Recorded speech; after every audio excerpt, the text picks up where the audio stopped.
Hello students. आज हम बात करने वाले हैं लाइफ प्रोसेस में digestion in small intestine. Digestion in small intestine हमने पिछले उसमें डिस्कस किया था बाइल के बारे में। जो भी कंप्लीट डाइजेशन जो है वो स्मॉल इंटेस्टाइन का ही मेन पार्ट है। Small intestine major role play करती है डाइजेशन में। ये जो डाइजेशन है यहाँ पर कंप्लीट होता है। उसमें सबसे इम्पोर्टेंट पार्ट हमने बात किया था बाइल के बारे में, पेनक्रियाटिक जूस, जो हमने पिछले लेक्चर में डिस्कस किया था। आज हम बात करने वाले हैं इंटेस्टिनल जूस। इंटेस्टिनल जूस में क्या वो कंपोनेंट है जो डाइजेशन, जो कि बकल कैविटी से होते हुए बकल कैविटी के बाद स्टमक में पार्शियल डाइजेशन वहाँ पर हुआ।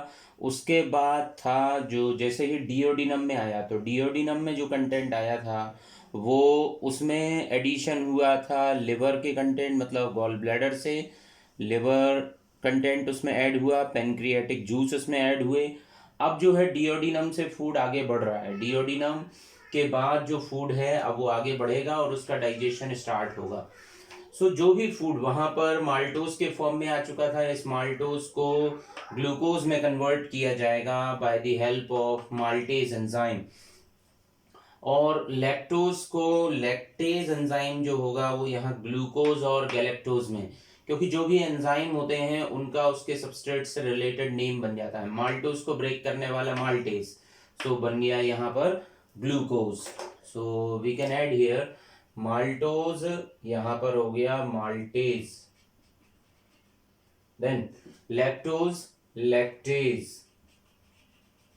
सुक्रोज सुक्रेज, फैट को ब्रेक करने वाला जो है दैट इज लाइपेज। तो इस तरीके से एंजाइम जो है उनका नोमेनक्लेचर भी हो जाता है। लैक्टोज जब लैक्टेज एंजाइम के थ्रू ब्रेक होता है तो ये बदल जाता है ग्लूकोज और गैलेक्टोज में। सुक्रोज जो है डाइसेकेराइड है, और ये सुक्रेज एंजाइम जिसको कि हम इन्वर्टेज एंजाइम भी बोलते हैं, ये इसको ग्लूकोज और फ्रक्टोज में बदल देती है। और फिर इसके बाद जो फैट है, फैट को ब्रेक किया जाता है लाइपेज एंजाइम की मदद से, और ये लाइपेज इसको फैटी एसिड और ग्लिसरॉल में ब्रेक कर देता है। तो इस तरीके से ये एंजाइम जो है और सिंपलर फॉर्म जो है, जो कि पहले जो कॉम्प्लेक्स फॉर्म थे, इनको और सिंपलर फॉर्म में कन्वर्ट कर दिया गया है। अब इनका जो कन्वर्जन है जिससे ये आसानी से जो है एब्जॉर्ब होने के लिए रेडी हो जाते हैं ये सारे कंपोनेंट। तो अगर हम बात करें तो जो भी फूड इनसॉल्युबल और डिफ्यूजिबल फॉर्म में कन्वर्ट हुआ है, इसको स्मॉल इंटेस्टाइन जो है उसको एक लिक्विड के फॉर्म में, जिसको हम बोलते हैं काइल, काइल जो है ये एक सिंपल और डिफ्यूजिबल फूड होता है, स्मॉल इंटेस्टाइन में प्रेजेंट होता है और ये लिक्विड फॉर्म में अवेलेबल होता है। और इसके अलावा अगर हम बात करें तो जो नॉन डाइजेस्टेड फूड होता है जो है वो आगे बढ़ जाता है, और जो डाइजेस्टेड अगर हो चुका है यहाँ पर उस फूड को एब्जॉर्ब कर लिया जाता है स्मॉल इंटेस्टाइन से ब्लड में। सिंपल और डिफ्यूजिबल फॉर्म होता है।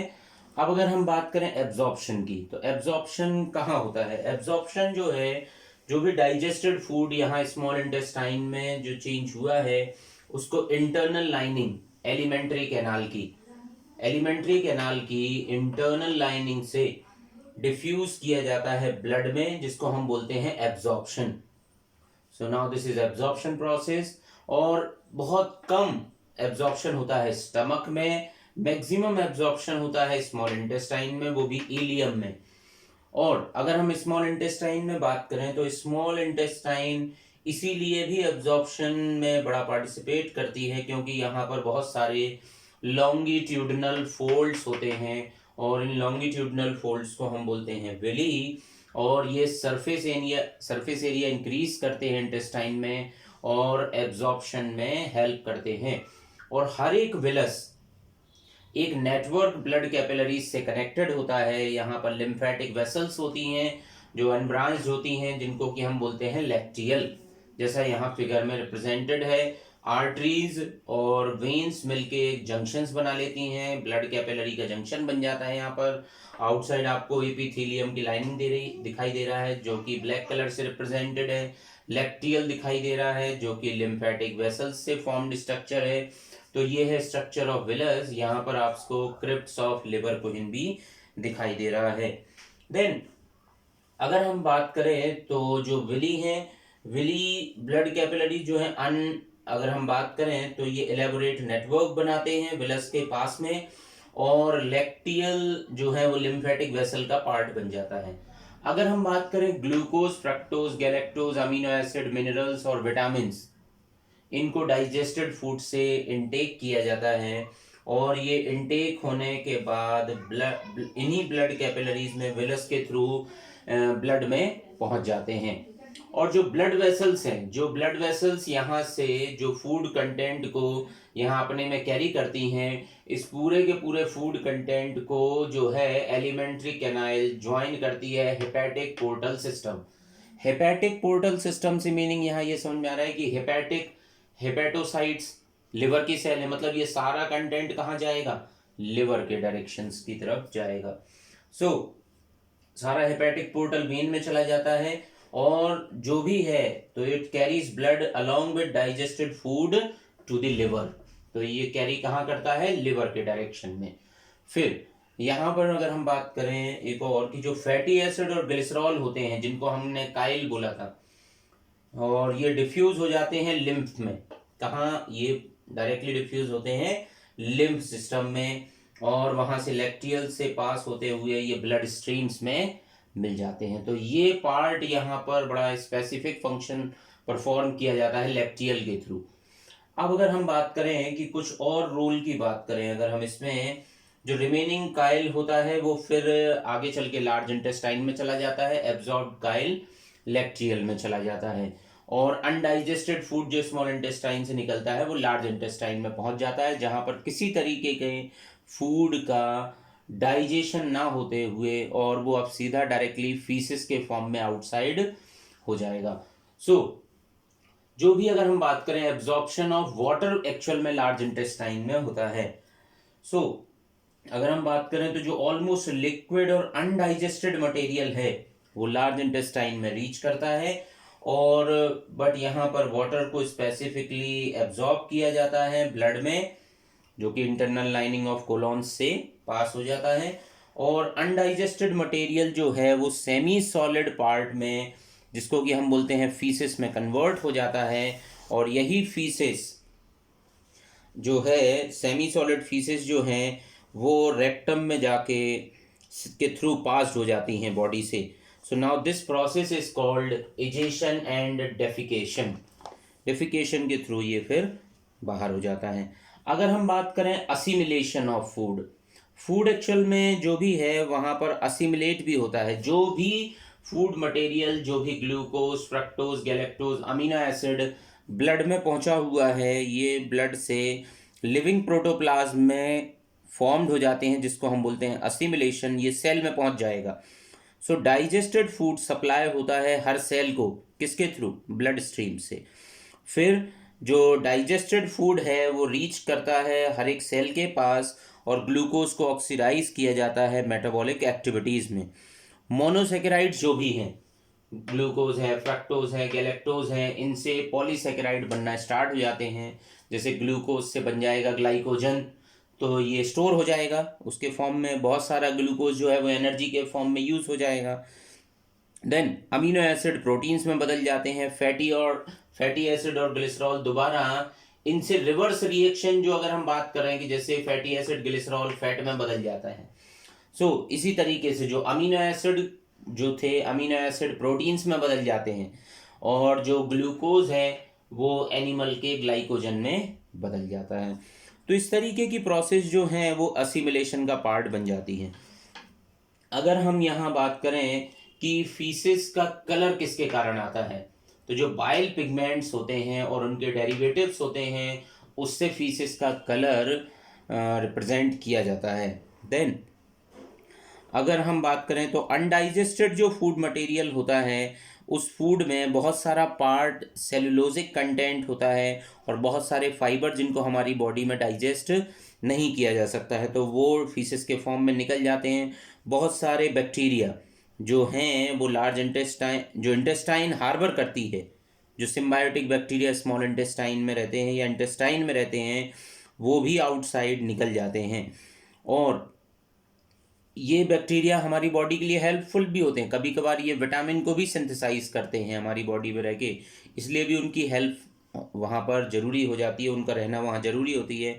जैसे विटामिन के को भी ये सिंथेसाइज करते हैं। इसके अलावा हमारी बॉडी का बहुत सारा म्यूकस जो सेल्स सिक्रीट करती हैं, बहुत सारी डेड सेल्स, गट वॉल्स का पार्ट जो होता है वो भी रिप्लेस होता रहता है, और वो भी फीसिस के फॉर्म में आउटसाइड निकल जाता है। तो अगर हम बात करें तो जो डाइजेशन की जो एक्चुअल में प्रोसेस है, अभी हमने कंप्लीट फॉर्म इसका देख लिया है डाइजेशन का। तो हमने बकल कैविटी में देखा हुआ था, वहाँ पर थे सेलेवरी जो एंजाइम्स थे, जो सेलेवरी ग्लैंड्स थी पहले, उन्होंने टाइलिन सिक्रीट किया था, सेलेवरी अमाइलेज माल्टेज निकाला था, और उससे स्टार्च का ब्रेकडाउन हुआ था और वो बदल गया था माल्टोज और ग्लूकोज में। फिर फूड आगे बढ़ा ईसोफेगस में, वहाँ किसी भी तरीके का सिक्रीशन नहीं था। अगर हम बात करें स्टमक में बहुत सारे गैस्ट्रिक जूस थे, एचसीएल का सिक्रीशन था, बहुत सारे इनएक्टिव जो एंजाइम्स थे वो एक्टिव हो चुके थे, और बहुत सारे कंपोनेंट्स जो थे, जो प्रोटीन था, मिल्क का प्रोटीन था, उसकी कर्डलिंग हो गया था, और बहुत सारे प्रोटीन जो थे वो पेप्टाइड्स और पेप्टोन्स में बदल चुके थे। देन हमने स्मॉल इंटेस्टाइन में देखा, डिओडिनम में बाइल आ गया है, तो बाइल, लिवर, यहाँ पर इमल्सिफिकेशन ऑफ फैट की बात किया था हमने।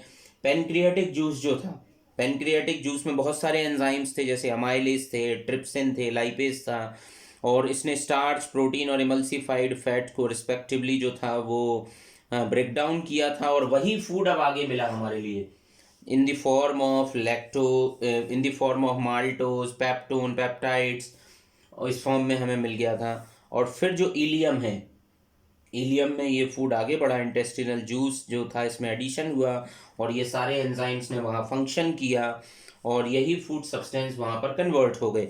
देन लार्ज इंटेस्टाइन में केवल एब्जॉर्प्शन ऑफ वाटर की बात किया, और अनडाइजेस्टेड फूड आगे निकल जाता है। यहाँ पर अगर हम रेक्टम की बात करें तो वहाँ पर फीसेस को, जो फीसेस हैं या अनडाइजेस्टेड फूड है, वहाँ टेम्परली उसको स्टोर किया जाता है। तो इतना पार्ट पूरा डाइजेशन में हम बात करते हैं, ये पूरी समरी है एक तरीके से एलिमेंट्री कैनाल ऑफ ह्यूमन की।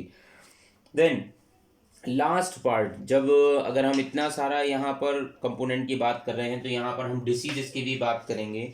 डिसीजेस जैसे कि पेप्टिक अल्सर, हमने बात किया था, स्टमक में 3 पार्ट थे, फंडिक, कार्डिक और पाइलोरिक। तो जो पाइलोरिक रीजन है वहाँ पर एक्चुअल में हो जाते हैं पेप्टिक अल्सर, और ये लीशंस हैं इनर मेम्ब्रेन ऑफ स्टमक। किसके कारण ये फॉर्म होते हैं? ये higher acidity of gastric juice के कारण फॉर्म हो जाते हैं। जबकि डेंटल कैरीज या डेंटल प्लाक जो हैं ये भी फॉर्म होते हैं, किस पर?